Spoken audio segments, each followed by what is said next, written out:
কিছু মানুষের সাথে এখন আর কথা হয় না।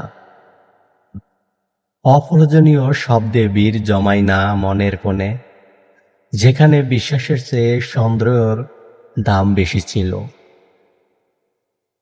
যেখান থেকে সরে আসাটাই ছিল সবচেয়ে সঠিক সিদ্ধান্ত। কিছু সম্পর্ক এখনো কেবল স্মৃতির অ্যালবাম, পাতায় পাতায় জমেছে অবহেলার দলু, যেখানে আমি নিজেকে হারিয়ে ফেলেছিলাম বারবার, যেখানে নীরবতার চেয়ে ভালো আশ্রয় আর কি হতে পারে। এখন আমি নিজের বাসায় কথা বলি নিজের সাথে, যেখানে কোনো দাবি নেই, নেই কোনো মিথ্যা অভিনয়। কিছু মানুষ থাকুক তাদের নিজস্ব পৃথিবীতে, আমি আমার শান্তি খুঁজে নিয়েছি অব্যর্থ এই দূরত্বে। শুভ বিকেল বন্ধুরা।